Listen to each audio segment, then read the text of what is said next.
Assalamualaikum warahmatullahi wabarakatuh.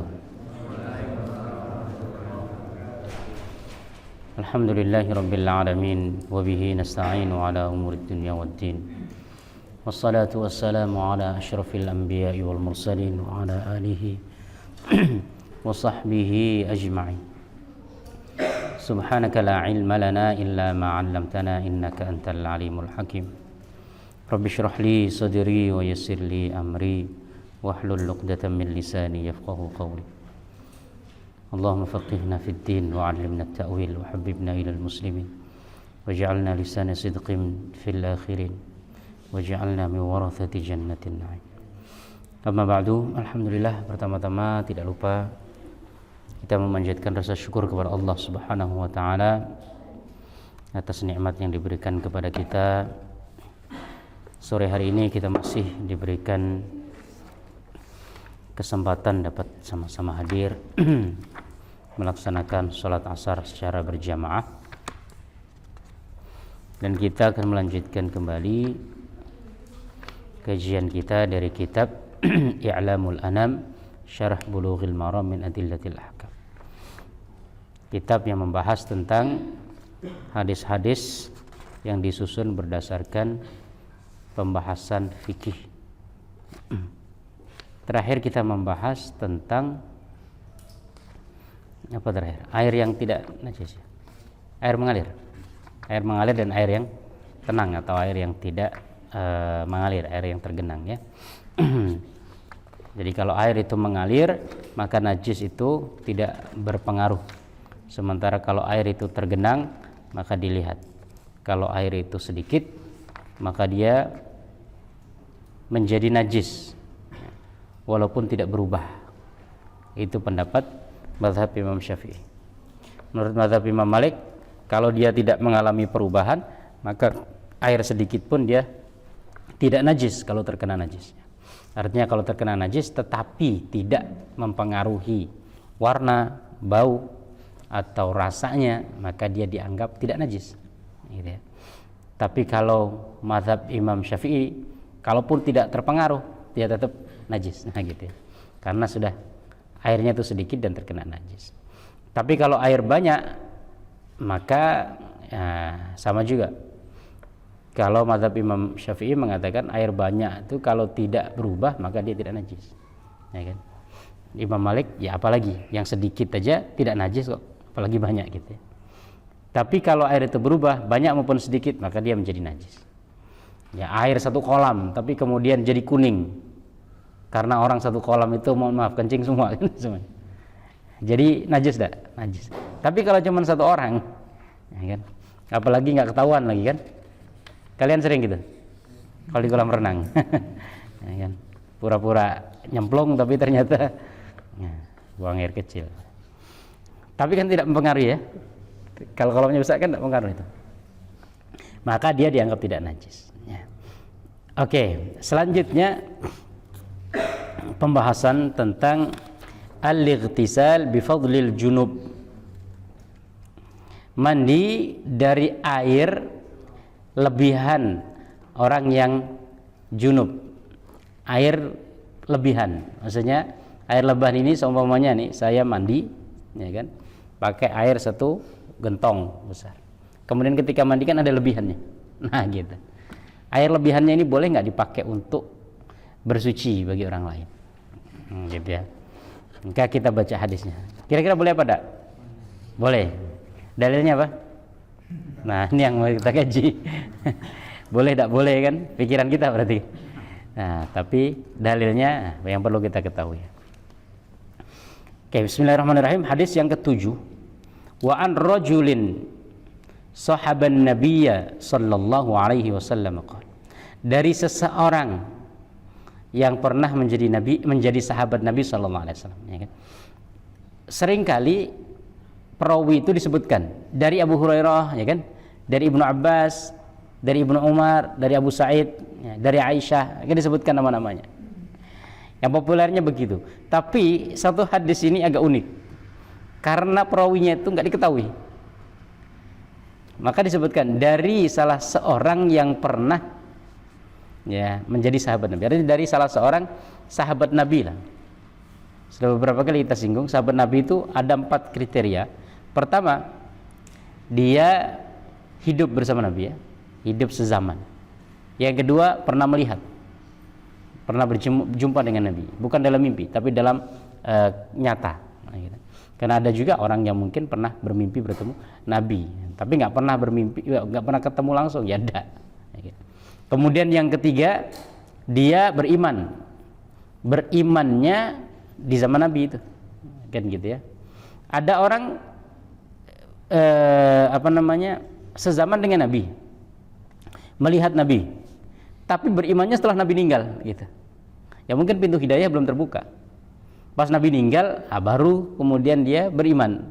Maka ini disebut sahabat atau bukan? Bukan. Berimannya harus di zaman Nabi, gitu. Yang keempat, dia meninggal dalam keadaan beriman, tidak boleh murtad. Karena ada sebagian yang murtad. Ada sebagian orang yang ketika Nabi SAW meninggal itu murtad rame-rame. Di Yamamah itu dipimpin oleh Musailamah al-Kadzab, ya, Musailamah yang pembohong itu. Itu kan punya banyak pengikut. Yang dulu kawasan Yamamah itu tunduk di bawah kekuasaan Nabi SAW. Maka ketika mendengar itu, Abu Bakar kan kemudian marah. Dulu mereka bayar zakat ketika ada Nabi, sekarang nggak mau bayar zakat, ya kita perangi. Karena Islam itu bukan mementingkan sosok. Islam ini kan suatu sistem. Siapapun pemimpinnya, sistem itu harus tetap berjalan. Salat wajib, ada Nabi nggak ada Nabi tetap wajib, ya kan gitu. Jangan ada Nabi salat, nggak ada Nabi tidak jadi salat. Nah, zakat juga begitu. Di zaman Nabi mau bayar zakat, Nabi meninggal tidak mau bayar zakat, ya sudah, akhirnya diperangi. Ya kan gitu. Dan sebagian besar mereka kemudian murtad. Kemudian ketika Yamamah dikalahkan, Musailamah terbunuh, kembali lagi, sebagian mereka kembali kepada Islam, sebagian ya mati dalam keadaan murtad karena tadi perang kan, ada yang mati. Nah itu nggak disebut sahabat Nabi SAW. 4 kriteria itu. Nah di sini disebutkan dari salah seorang sahabat Nabi, ya, gitu aja, nggak disebutkan siapa namanya. Nah, maka perawi hadis itu jujur, ya. Memang harus jujur. Kemarin sudah kita singgung ya. Perawi hadis itu harus jujur. Kalau memang dia lupa nama sahabat itu, ya udah disampaikan nama lu. Lupa namanya siapa, nggak tahu, ya kan? Karena perawi itu juga manusia. Maka kadang-kadang tahu kayak gitu. Rasulullah itu pernah mengatakan, sebagian perawi itu kadang-kadang mengatakan, saya nggak tahu Rasulullah mengatakan ini atau ini, gitu. Bukan nggak tahu ya, ragu. Kita kan kadang-kadang juga gitu. Kayak ini ya, mohon maaf. Sekarang ini kan kita lagi nonton sama-sama persidangan FS gitu ya. Iya kan? Antum ngikutin enggak? Kalau ngikutin nggak ngajar-ngajar nanti. Ngikutin. Itu kan kesaksian itu kadang-kadang kan, saya lupa Pak. Ya kan? Atau kalau nggak salah begini-begini. Ya wajar kan? Orang itu sebelum kejadian nggak mungkin mengingat. Tapi kemudian setelah kejadian mencoba untuk mengingat. Semuanya kita kayak gini ya. Satu kejadian kan tidak ada ingat apa-apa kan. Kemudian ada kejadian, kemudian salah satu di antara kita dijadikan saksi kan, ya lupa, nggak berusaha untuk mengingat gitu.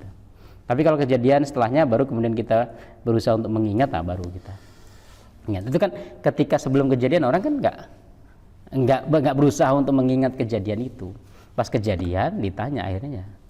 Nah, perawi-perawi hadis juga kadang-kadang begitu, kayak gitu ya. Lupa aja karena manusia, kadang lupa, ragu antara ini atau antara itu. Bahkan kadang-kadang juga ada yang diketahui kesalahannya oleh perawi lain. Salah satu contohnya itu dalam riwayat Imam Bukhari kalau nggak salah ya. Jadi 7 orang yang mendapatkan naungan di hari kiamat itu salah satunya orang yang bersedekah dengan tangan kanannya, dengan tangan kirinya sehingga tidak diketahui oleh tangan kanannya. Gitu. Ini kalau nggak salah riwayatnya Imam Bukhari begitu. Atau riwayatnya Imam Muslim, saya agak lupa. Tapi di riwayat Imam Muslim itu dikatakan orang yang bersedekah dengan tangan kanannya sehingga tidak disadari atau tidak ketahui oleh tangan kirinya. Ada saking ikhlasnya. Kira-kira orang memberi itu baiknya dengan tangan kanan apa tangan kiri? Tangan kanan. Nah, jadi hadis itu diketahui ada kesalahannya dengan hadis lain. Namanya perawi, ya kan? Tapi kesalahan sedikit yang kecil seperti ini kan tidak meruntuhkan meruntuhkan kredibilitas seseorang. Dalam perkataan Arab itu dikatakan begini, kafal mar'u nubulan an tu'adda ma'ayibuhu. Orang itu cukup untuk dikatakan mulia ketika bisa dihitung kesalahannya. Jadi orang itu dianggap mulia bukan berarti nggak pernah salah gitu. Tapi kalau kesalahannya itu sedikit sehingga bisa dihitung, itu sudah layak untuk dijadikan orang mulia. Tapi kalau kesalahannya banyak, ya kan, berarti orang ini nggak mulia gitu istilahnya. Kesalahannya itu nggak bisa dihitung lagi karena saking banyaknya. Nah, berarti kan. Artinya orang mulia itu bukan berarti nggak pernah salah, nggak pernah khilaf, pasti pernah khilaf. Cuman kalau khilafnya dikit-dikit ya tidak masalah. Ulama itu nggak mungkin nggak pernah salah, pasti salah, ya kan. Tapi kadang-kadang kan kesalahan kita begitu. Sekali ulama itu salah dikit, wah dibesarin kan. Dibesarin seakan-akan nggak ada kebaikannya gitu kan. Ya, padahal tadi ya, cukuplah orang itu dianggap mulia ketika kesalahannya itu bisa dihitung. Artinya kita bandingkan dong. Kebaikannya 1000, ya, kesalahannya 1-2. Masa kesalahan yang 1-2 ini mengalahkan yang 1000? Tidak adil gitu. Nah, orang yang tadi ya, perawi yang mungkin diketahui kesalahannya atau kadang-kadang perawi itu ragu, ya. Itu juga itu tidak meruntuhkan kredibilitasnya. Nah, di sini juga disebutkan ya, perawi mengatakan dari sahabat Nabi, nggak tahu siapa ya, karena mungkin dia lupa atau perawi-perawi sebelumnya itu tidak menyebutkan namanya langsung, nah, gitu ya. Karena itu kemudian disamarkan, dia nggak tahu. Pokoknya ada salah seorang sahabat Nabi yang pernah menyampaikan hadis ini. Gitu. Apa hadisnya? Qala, beliau mengatakan, naha Rasulullah sallallahu alaihi wasallam an taghtasila al-mar'atu bi fadlir rajul. Rasulullah melarang seorang perempuan mandi untuk mensucikan diri, ya, mandi janabah maksudnya, bi fadlir rajul, dari kelebihan atau dengan air kelebihan yang dipakai laki-laki. Oke ya. Rasulullah melarang seorang perempuan mandi untuk bersuci dari air kelebihan seorang laki-laki. Awir rajuli bi fadlil mar'ah, atau seorang laki-laki dari kelebihan air perempuan. Gitu. Falyaghtarifa jami'an, hendaklah mengambil masing-masing air. Rawahu Abu Dawud wa Nasa'i wa isnaduhu sahih. Hadis diriwayatkan oleh Abu Dawud, Nasa'i, sanadnya sahih. Tadi ya. Tadi kan kita berpendapat bahwasanya boleh kita mandi dari sisa, ya kan, sisa yang dipakai orang. Ya. Sekarang kalau dari hadis ini boleh apa enggak? Rasulullah melarang seorang perempuan mandi dari sisa air yang dipakai orang laki-laki, dan laki-laki juga dilarang mandi dari sisa air habis dipakai perempuan. Berubah pikiran, Abi? Enggak, boleh. Gimana? Sejenis, laki-laki dengan laki-laki. Nah, oke. Kalau suami istri? Boleh. Emang suami istri sejenis? Lah, agak bingung ya. Bahaya kan loh ya, suami istri sejenis ini. Rasulullah melarang perempuan mandi bersuci, mandi dalam artian bersuci, mandi bersih ya.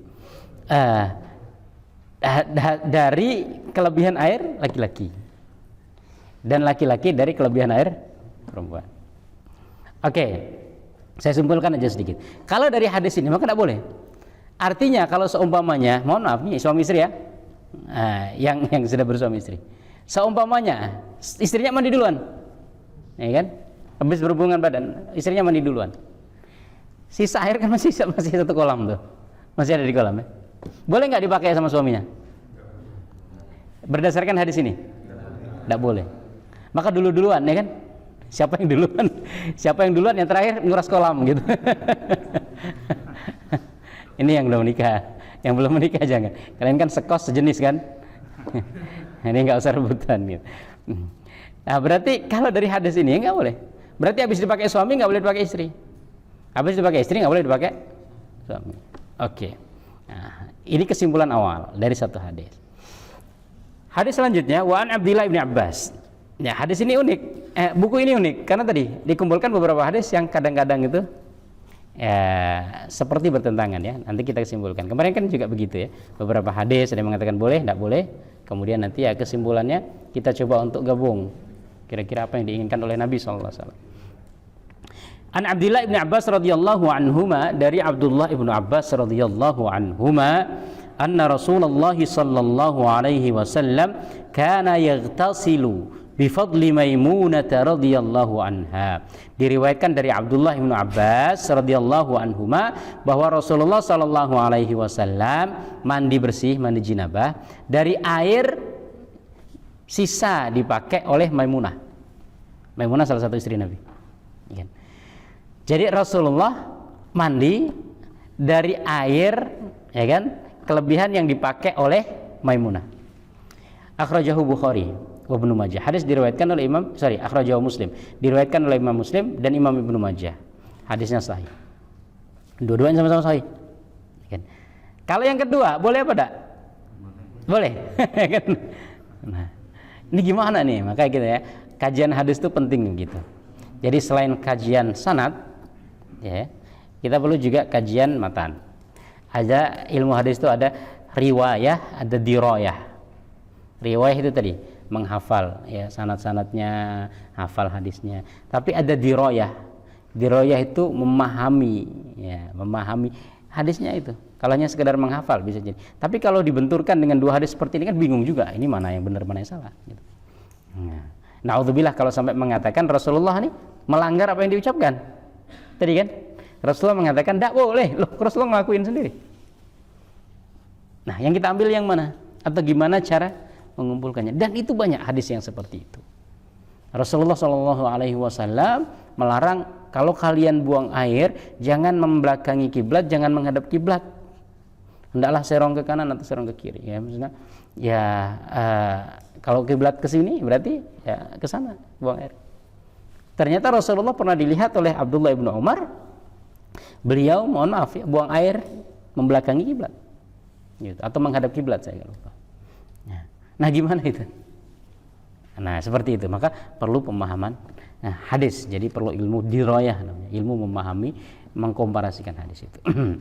Kemudian wali ashabis sunan, dan ada juga riwayat dari ulama-ulama sunan. Sunan itu bukan Sunan Kalijaga ya. Sunan itu ya istilah lain dari hadis. Hadis itu kan ada kitab hadis sahih, sahih Bukhari, sahih Muslim. Kemudian ada sunan, ada kitab-kitab sunan. Ya. Sunan Abu Dawud, Sunan Tirmidzi, Sunan An-Nasa'i, Sunan Ibnu Majah. Nah, maka ada 6 kitab hadis yang menjadi rujukan pokok. Nah, Quran lah pasti. Ya, 6 kitab hadis yang menjadi rujukan pokok Ahlussunnah wal Jamaah itu Bukhari, Muslim, Abu Dawud, Sunan ya. Bukhari, Muslim, Sahih. Sahih Bukhari, Sahih Muslim. Sunan ada Sunan Abu Dawud, Sunan Tirmidzi, Sunan Nasa'i, Sunan Ibnu Majah. Nanti ada kitab-kitab hadis yang lain juga, ya kan? Ada Imam Al-Baihaqi juga punya kitab hadis, kumpulan hadis juga, Sunan Baihaqi. Ya, tapi di luar 6 itu gitu. Artinya yang dianggap babonnya gitu sih. Rujukan babonnya itu 6 itu. Tapi hadis yang lain ada juga. Tobroni punya, ya kan? Ada Mu'jam namanya, ya. Nanti yang lain juga punya. Intinya begitu. Jadi kalau ada kitab sunan berarti antara 4 itu. Sunan Abu Dawud, Sunan Tirmidzi, Sunan Nasa'i, Sunan Ibnu Majah. Pemilik kitab sunan tadi meriwayatkan ightasala ba'du azwajin Nabi sallallahu alaihi wasallam fi Jafnah. Sebagian istri-istri Nabi pernah mandi di Jafnah. Jafnah itu semacam apa ya? Kayak tungku ya, tungku atau apa? Apa? Ya kayak guci tapi kayak ember, kayak apa namanya? Ya kayak ember tapi dari apa namanya? Dari Sungai Liat, dari Tanah Liat. Dari Tanah Liat itu, ya. Apa namanya? Kendi ya. Kendi, kalau kendi sih dingin. Pokoknya yang kayak gitulah ya. Yang terbuka atasnya. Ya, yang biasanya buat hiasan-hiasan candi-candi itu. Ya. Jafnah. Jadi sebagian istri Nabi mandi dari tempat itu. Faja'a liyaghtasila minha, kemudian Rasulullah datang mandi dari air itu juga gitu. Jadi istri Nabi SAW mandi di Jafnah, ya kan? Ya kayaknya ember besar gitulah yang terbuat dari tanah liat tadi ya, mandi dari situ. Kemudian setelah itu Rasulullah datang dan mandi dari situ. Faqalat, kemudian istri Nabi tadi bilang, "Inni kuntu junuban." Rasulullah, aku junub. Artinya aku habis mandi junub. Air itu habis aku pakai. Artinya sisa dari aku pakai mandi junub. Berarti istri Nabi ini seakan-akan pernah mendengar hadis pertama. Perempuan nggak boleh mandi dari air sisanya dipakai mandi oleh laki-laki atau sebaliknya gitu. Nah, ketika setelah istri Nabi tadi mandi, Rasulullah datang untuk mandi, maka kemudian mereka mengatakan sebagian ya, karena nggak semua ini. Di sini disebutkan sebagian, maka nggak tahu yang mana, karena istri Nabi ada 11. Ya kan? Inni kuntu junuban, saya junub Rasulullah, artinya air tadi itu sisa dari yang saya pakai untuk mandi junub. Faqala innal ma'a la yunjib. Sebagian riwayat mengatakan innal ma'a la yanjub. Sesungguhnya air itu tidak junub, ya kan? Artinya kan kamu yang junub. Junub itu maksudnya kan dia hadas besar, nanti seakan-akan kotor gitu, nggak bisa dipakai. Maka kemudian Rasul mengatakan air kan nggak junub, yang junub kamu kan. Air kan tidak apa-apa, air tetap suci, gitu. Jadi kalau hadis yang ketiga ini boleh apa tidak? Boleh, ya kan? Nah di sinilah. Maka di sini, ya, ini 3 hadis. Yang satu tema, artinya yang satu pembahasan, yang seakan-akan bertentangan. Pertama, larangan dari Nabi Shallallahu Alaihi Wasallam untuk mandi, ya, kelebihan dari air yang pernah dipakai untuk bersuci, dan bersucinya ini bersucinya mandi besar, ya kan? Kalau mandi biasa, ya nggak masuk, karena larangannya itu untuk yang tadi, habis mandi besar ya. Kalau untuk mandi biasa atau untuk berwudu, bisa jadi nggak masuk ke. Kemudian yang kedua, ternyata Rasulullah melakukan gitu. Rasulullah mandi dari sisa air yang pernah dipakai oleh Maimunah. Kemudian yang ketiga, ada sebagian istri Nabi. Nah, kemungkinan sebagian istri Nabi ini Maimunah. Kemungkinan. Karena apa? Karena hadis yang sebelumnya ini, hadis yang kedua kita baca itu menyebutkan namanya jelas Maimunah.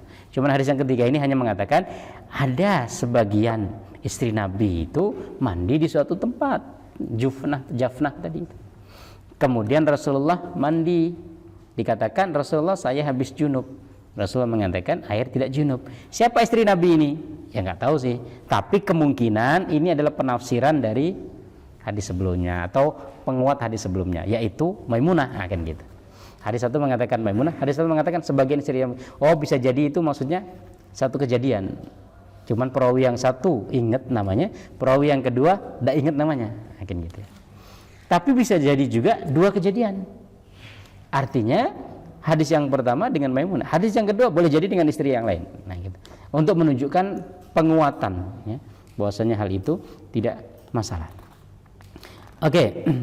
Nah, dari sini ada beberapa kesimpulan yang mungkin bisa kita ambil. Oke ya. Yang pertama, afada hadithur rajul minas sahaba naha an taghtasil al-mar'a bi fadlir rajul annahu la yajuzu lirrajuli an yatatahhara bima baqiya min ma'in tatahharat minhum ra'ah. Jadi hadis yang pertama menunjukkan bahwasannya tidak boleh seorang laki-laki bersuci, ya. Bersuci di sini dalam artian mandi besar tadi. Sebagian ulama meluaskan bersuci ya wudu maupun apa. Jadi kalau semuanya perempuan itu wudu dari satu tempat, kita juga nggak boleh wudu dari tempat itu, karena setelah digunakan bersuci, gitu ya. Tapi sebagian mempersempit, karena hadis itu hanya mengatakan mandi. Maka kalau dipakai untuk mandi, kita nggak boleh untuk mandi bersih ya, mandi besar ya, bukan mandi biasa. Tapi kalau wudu, ya nggak ada larangan dari hadis ini. Tapi sebagian mengkiaskan dari, ya sama-sama bersuci, mandi besar bersuci, kemudian wudu juga bersuci. Artinya sisa dari air yang digunakan untuk mandi besar nggak boleh digunakan untuk mandi besar lagi oleh laki-laki atau perempuan, maka sisa air yang digunakan untuk wudu laki-laki itu juga nggak boleh digunakan untuk wudu perempuan. Seakan-akan begitu. Karena sama-sama bersuci, ya kan? Jadi inti larangannya itu air setelah digunakan untuk bersuci tidak boleh pakai lagi. Seakan-akan begitu ya. Tapi sebagian membatasi hanya sekedar mandi saja. Karena hadisnya disebutkan itu. Wa nuqila dzalika an ba'di sahabat wa tabi'in, dan ada sebagian sahabat dan tabi'in yang menyebutkan pendapat itu. Wa huwa madhhabul Hambaliyah, itulah madhab dari Imam Ahmad ibnu Hanbal fi fadli tahuril mar'ati min hadatsin asghar au akbar, tentang masalah sisa air yang digunakan oleh perempuan baik untuk membersihkan hadas kecil maupun hadas besar, ya kan?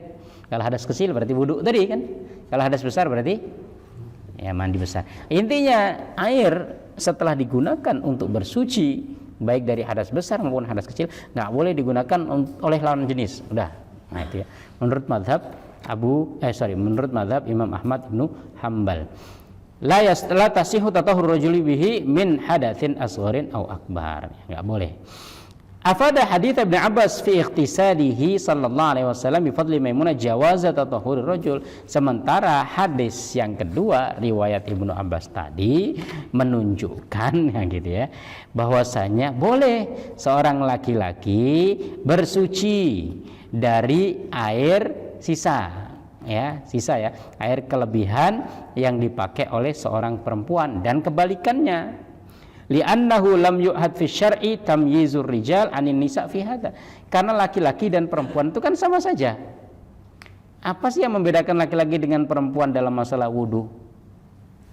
Nggak ada. Apa yang harus dibersihkan laki-laki harus dibersihkan oleh perempuan. Kan nggak ada kan? Kepala bersama kepala, tangan juga harus sama-sama dibersihkan, tangan, kaki juga sama-sama kaki. Kemudian yang kedua, mandi juga sama. Laki-laki dan perempuan mandi bersihnya sama, ya kan? Harus membasahi semua anggota tubuh, ya. Bukan laki-laki ya cuman ini, perempuan cuman ini. Tapi kalau seperti aurat beda, ya kan? Aurat laki-laki beda, aurat perempuan beda. Tapi masalah bersuci ini kan tidak bedanya. Kenapa kok bisa dibedakan gitu? Artinya air bekas laki-laki nggak boleh perempuan, perempuan nggak boleh laki-laki. Padahal nggak ada bedanya. Kenapa harus dilarang kan gitu ya? Nah di sini alasan ulama yang kedua. Jadi nggak ada pembedaan antara laki-laki dan perempuan dalam masalah ini. Wajhud dalalah fi'lun Nabi sallallahu alaihi wasallam wa dalilul jawaz. Rasulullah melakukan itu berarti menunjukkan boleh. Karena Rasulullah nggak mungkin melakukan sesuatu yang haram, ya kan? Ya, ini menunjukkan boleh, tapi awal ada larangan. Nah gitu. Wa kadza qauluhu al-ma' la yanjub. Begitu juga hadis Nabi sallallahu alaihi wasallam tadi yang mengatakan air tidak junub. Artinya air itu tidak menjadi menjadi najis atau nggak bisa dipakai setelah dipakai orang junub. Artinya air tidak terpengaruh orang junub maupun tidak junub. Wa huwa taqrirul qaidatin 'am yastawi fiha ar-rijal wan nisa, menunjukkan bahwasanya sama saja laki-laki dan perempuan setelah pakai air tadi airnya tidak jadi junub ya, airnya tidak jadi najis. Wa hadza qaulu jamaahiril fuqaha illa man asyarna ilaihim, dan inilah pendapat mayoritas ulama kecuali ya dari Imam Ahmad bin Hanbal dan sebagian sahabat dan tabi'in, sebagian ya kan. Waqad ujiba amma khalafa dzalika bi ajwabin ahsanuha anna al murad bi haditsin nahi tahrimul wudu' wal ghusl bima tasaqata min al a'dha. Oke, jadi pendapatnya perbedaan pendapat berarti ngambil salah satu. Kenapa Imam Ahmad bin Hanbal mengatakan nggak boleh sama sekali? Berarti memilih hadis yang pertama. Menganggap bahwasanya hadis yang pertama ini ya mengalahkan hadis yang kedua.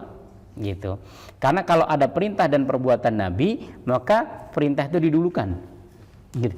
Jadi perintah itu didulukan. Kalau Rasulullah mengatakan A kemudian Rasulullah melakukan B, itu bisa jadi itu pengkhususan untuk Rasulullah. Tapi larangan itu umum untuk yang lain. Bisa dipahami? Kan ada hukum-hukum itu yang khusus untuk Nabi ya.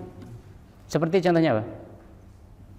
Menikah lebih dari 4. Rasulullah melarang. Ada salah seorang sahabat punya istri 10. Maka Rasulullah mengatakan ceraikan yang 6, pegang yang 4. Rasulullah nikah lebih dari 4. Okay. Berarti ya tetap jadi untuk umat itu lafalnya Nabi, hadis qaulinya. Tapi kalau ada amalan yang menyelisih itu berarti itu khusus hukum Nabi. Nah, gitu. Jadi bukan berarti mohon maaf Nabi pelin-pelan atau Nabi melanggar apa yang diucapkan, enggak, tapi itu hukum khusus untuk Nabi. Nabi boleh karena memiliki hukum khusus. Oh berarti enak dong jadi Nabi, ya kan? Enggak begitu, karena ada hukum khusus yang berat. Contohnya apa? Nabi nggak boleh nerima sedekah. Antum dikasih sedekah mau enggak? Seneng, wah. Nabi tidak boleh nerima sedekah, ya kan? Yang kedua, Nabi diwajibkan sholat malam, nih kan? Nanti mikirnya poligami enak, jadi kayak Nabi jadi 9 semuanya kan. Tapi sholat tahajudnya tidak mau, ya kan gitu. Mau kayak Nabi boleh lebih dari 4, tapi Nabi diwajibkan sholat tahajud, tidak sholat tahajud, ya kan? Nyari yang enak-enak. Jadi memang ada hukum-hukum khusus untuk Nabi, termasuk untuk istri-istri Nabi juga ada. Ya, istri Nabi itu kan tidak boleh menikah setelah Rasulullah meninggal, tidak boleh menikah lagi. Nah, kalau istri yang lain boleh. Artinya seorang istri dari seorang suami, suaminya meninggal, ya silakan mau nikah lagi. Walaupun suaminya itu raja, walaupun suaminya presiden, walaupun suaminya sultan, tidak ada larangan. Maka ada salah seorang ulama, kalau nggak salah Syekh Mustafa Al-Maraghi, itu ulama Azhar. Jadi ada raja, kalau nggak salah Raja Faruk apa siapa ya, di Mesir dulu. Jadi Raja Faruk ini cerai dengan istrinya. Nah, dia nggak mau istrinya itu dinikahi orang lain, ya kan? Maka dia minta kepada Syekh Azhar ini. Syekh Azhar ini kan dia pemimpin tertinggi Al Azhar ya. Kalau di sini itu ya ketua MUI-nya lah istilahnya. Diminta untuk memberikan fatwa itu, nggak boleh menikahi bekas istri saya. Maka Syekh Azhar marah. Ente Nabi apa bukan? Ente bukan Nabi, tidak ada larangan. Jadi siapapun yang mau menikahi istri kamu ya silahkan. Dan istri kamu boleh menikah dengan siapapun. Kalau nggak mau dinikahi orang ya jangan dicerai, kan gitu. Kalau sudah dicerai udah bebas dia, free, bebas transfer, udah nggak boleh. Apa tadi? Jadi bebas transfer. Nah itu ya. Jadi Imam Ahmad berpendapat itu bukan berarti kok nggak ngelihat hadis yang kedua dan ketiga, ngelihat, tapi beranggapan hadis itu khusus untuk amalia Nabi. Khusus untuk Nabi. Nabi boleh melakukan itu. Sementara untuk umatnya, ya pakai lafal yang umum tadi. Maka kaidah ulama mengatakan begitu. Kalau ada ucapan Nabi dengan perbuatan Nabi yang seakan-akan bertentangan, yang didulukan adalah ucapan Nabi. Untuk kita umatnya, yang didulukan ucapan Nabi. Gitu ya. Kemudian sebagian ulama menganggap, oh, kita kumpulkan lah. Kalau hadis itu bisa dikumpulin, bisa dipahami sama-sama supaya nggak saling membuang, gitu ya. Nggak saling membuang, karena sama-sama sahih. Tadi saya sampaikan, yang ini hadisnya sahih, yang ini juga hadisnya sahih. Nah, sebagian ulama mengatakan yang dimaksud dengan sisa air tadi itu adalah sisa air dari yang digunakan, nah gitu. Artinya air mustakmal, air yang habis dipakai wudu, ya kan? Ya percikan atau bekas lah istilahnya, bekas ya. Kalau sisa itu kan berarti lebihannya. Kita anggap bekas lah. Bekas dipakai wudu atau bekas dipakai mandi itu nggak boleh dipakai. Nah, gitu. Kalau kayak gini kan, oh iya betul lah. Ngapain kita pakai, ya kan? Walaupun istri sendiri, tapi kan tidak mau kita pakai bekas dia kan. Bekas dia mandi kita pakai, tidak mau juga. Ya, cari yang baru dong airnya. Walaupun sisa ya, beda ya sisa dengan bekas ya. Kalau sisa berarti dia kelebihan dari yang dipakai. Kalau bekas berarti tadi habis kepake gitu. Nah, sebagian ulama mengatakan jadi larangan tadi itu maksudnya adalah air bekasnya. Jadi air bekas dipakai untuk mandi, nah itu nggak boleh dipakai untuk mandi orang lain. Nah gitu. Nah ini pendapat sebagian ulama yang mengatakan bahwasanya air mustakmal itu nggak boleh dipakai bersuci. Nah gitu ya. Air mustakmal nggak boleh dipakai bersuci. Landasannya ini. Jadi karena hadis yang pertama tadi larangan tadi maksudnya adalah bekas dipakai. Tapi kalau sisanya air satu gentong, ya kan, habis dipakai mandi suami atau istri masih ada sisa setengah, ya udah silahkan pakai sisa setengahnya. Ya. Tapi kalau semuanya bekas percikan dari air tadi kena di ember atau ke tempat lain, kemudian dipakai untuk mandi atau wudu, itu yang nggak boleh. Gitu. Maksud hadis itu yang hadis yang pertama katanya begitu. Ya, likaunihi musta'malan karena dianggap air tadi mustakmal. Sisa dipakai untuk bekas ya, bekas dipakai untuk berwudu. Wal murad bi ahaditsil jawaz ma baqiya minal ma. Sementara yang kebolehannya adalah sisanya. Bisa dipahami ya? Jadi untuk menggabungkan supaya jangan kita sampai mengatakan tadi Nabi ngomong gini, Nabi ngomong gitu, ya kan? Tapi kita coba padukan. Jadi larangannya itu adalah air bekasnya, tapi yang dibolehkan air sisanya. Nah gitu. Jadi kalau mau pakai maka pakai yang sisanya, jangan yang bekas dipakai. Ya seumpamanya orang mandi di bat ya, batap itu yang air nggak keluar itu kan? Nah, mandi di situ gejug-gejug kan? Itu air sisa apa air bekas? Air bekas. Terus suaminya mandi nyembur situ, boleh apa enggak? Nah, masuk ke larangan, enggak boleh. Nah, gitu ya. Tapi kalau dari gentong ya, kemudian ada sisa setengah, silakan dipakai. Gitu. Itu maksudnya ya. Maka kalau seperti ini kan, oh ya kita bisa nerima gitu ya.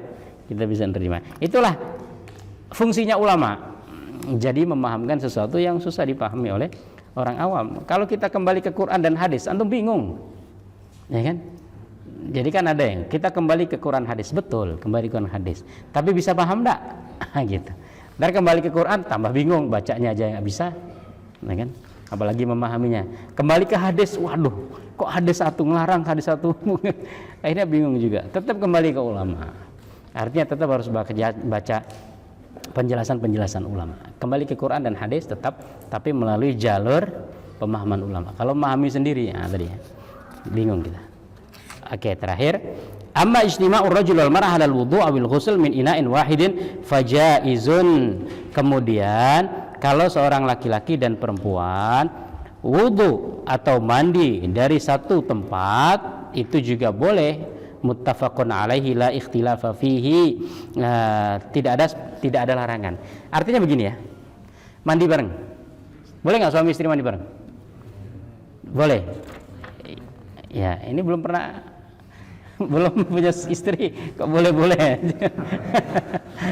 Seharusnya yang jawab yang udah punya istri. Yang belum punya istri malah jawab boleh. Yang udah punya istri aja ragu karena nggak pernah. Oke. Boleh, ya kan? Karena Rasulullah pernah mencontohkan begitu. Artinya begini, kalau mandi bareng semuanya ya mandi bareng, jangan tuh pikirin mandi bareng nggak pakai pakaian sama sekali. Tidak. Tetap ada penutup atau ada penghalang gitu ya. Jadi mandi bareng. Jadi siapa sisa siapa jadinya kalau gitu. Kalau semuanya saya mandi duluan ya kan? Mandi duluan selesai. Baru istri saya. Berarti istri saya pakai sisa air saya. Oke ya? Wajar. Tapi kalau kita mandinya bareng, siapa sisa siapa? Nah kan tidak bisa, nggak ada kan? Maka ulama sepakat kalau mandi dua-duanya boleh. Kenapa? Karena nggak ada yang sisa siapa. Bisa dipahami tidak? Ya kan? Tadi kan Imam Ahmad bin Hanbal mengatakan nggak boleh laki-laki mandi dari sisa air yang tadi sisa air dipakai oleh perempuan. Begitu juga laki-laki, perempuan nggak boleh, ya kan? Itu kalau salah satu di antara yang lain mendului, ya kan? Walaupun oleh ulama yang lain tadi dianggap ya dipahami dengan pemahamnya. Tapi kalau sama-sama, Imam Ahmad juga mengatakan boleh, nggak apa-apa. Kenapa? Karena nggak tahu mana sisa siapa. Sama-sama nggak bisa kan gitu. Maka ya silakan ya boleh gitu ya. Karena nggak tahu siapa yang sisa siapa. Ya kan? Oh siapa yang duluan? Tapi kan sudah habis dia selesai duluan kan saya sudah memulai sebelum dia selesai kan dianggap sisa juga enggak. Gitu ya. Maka di situ ulama sepakat. Nah boleh. Nah hadis Nabi SAW dari Aisyah, kuntu aghtasilu ana wa Rasulullahi min ina'in wahidin. Aku pernah mandi dengan Rasulullah SAW dari satu tempat. Ya kan gitu. Takhtalifu aidina fihi minal janabah. Kami duluan ya menyiduk ya kan minal janabah, mandi besar ya kan. Bukan mandi biasa, mandi besar. Fayubadiruni hatta aqul da'li. Ya. Rasulullah cepat-cepat sehingga saya mengatakan sisakan untuk saya gitu. Ubadiruhu wa yubadirun. Dalam riwayat yang lain, kadang Rasulullah duluan, kadang saya duluan, ya. Jangan sampai habis air baru pakai sabun. Nanti maka duluan. Ini romantisnya Nabi juga begitu ya. Jadi Rasulullah itu kehidupannya nggak serius terus, ya kan? Kadang romantis juga sama istri, ya kan? Kita yang menganggapin aja nggak pernah mandi bareng istri kan? Itu kurang romantis. Da'li sampai mengatakan sisakan untukku Rasulullah, sisakan untukku. Wa aqulu ana da'li. Rasulullah mengatakan da'ili. Rasul mengatakan sisakan untukku. Aku juga mengatakan sisakan untukku. Ini kehidupan keluarga Nabi SAW. Kadang-kadang lomba lari kan, cepet-cepetan jalan, ya. Kadang-kadang cubit-cubitan dan lain sebagainya itu ya. Artinya Rasulullah itu tadi kehidupannya nggak serius terus, padahal beban dakwahnya berat. Beban dakwah berat, ngurus istri lebih dari satu. Ya. Kita ini dakwahnya cuman ya kan berapa gelintir orang, istri cuman satu, tidak pernah senyum, ya kan, luar biasa. Kayak hidup ini susah terus, ya kan. Maka kadang-kadang kita juga serius, kadang juga bercanda. Rasulullah seperti itu ya. Kalau kita punya beban berat, tadi ingat, beban Rasulullah lebih berat dan beliau adalah orang yang paling banyak tersenyum. Kata sahabat, kami tidak pernah menemukan orang yang lebih banyak tersenyum melebihi Nabi, padahal beban dakwahnya luar biasa. Ngurus orang-orang kayak Abu Jahal kan? Kita kan nggak ngadepin Abu Jahal, paling Abu Janda kan. Jangan kayak gitu. Ngadepin Abu Jahal, Rasulullah ngadepin Abu Jahal tapi tetap tersenyum. Mungkin ada pertanyaan? Agak cepat kalau memang ada.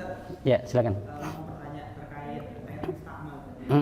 Saya juga kalau nggak salah saya pernah dengar itu tentang pengobatan orang yang terkena ain. Itu kan salah satunya dengan pengobatan itu tadi ya. Dengan kalau kita tahu mata hasad siapa orang tersebut, air wudhunya ditampung dan dimandikan. Nah, itu gimana korelasinya, Ustaz? Wallah alam, saya kalau kurang tahu kayak itu. Iya, saya malah kurang tahu ya. Itu mungkin nanti ustadz-ustadz yang rukyah-rukyah gitu ya. Biasanya gitu. Tapi saya memang nggak mendalami dan nggak terlalu tertarik membaca rukyah-rukyah gitu ya. Tapi mungkin nanti ya ustadz-ustadz ulama-ulama kan ada ini ya, spesialisnya di rukyah kayak gitu mungkin. Wallahu a'lam. Ada yang lain? Silakan. Ya.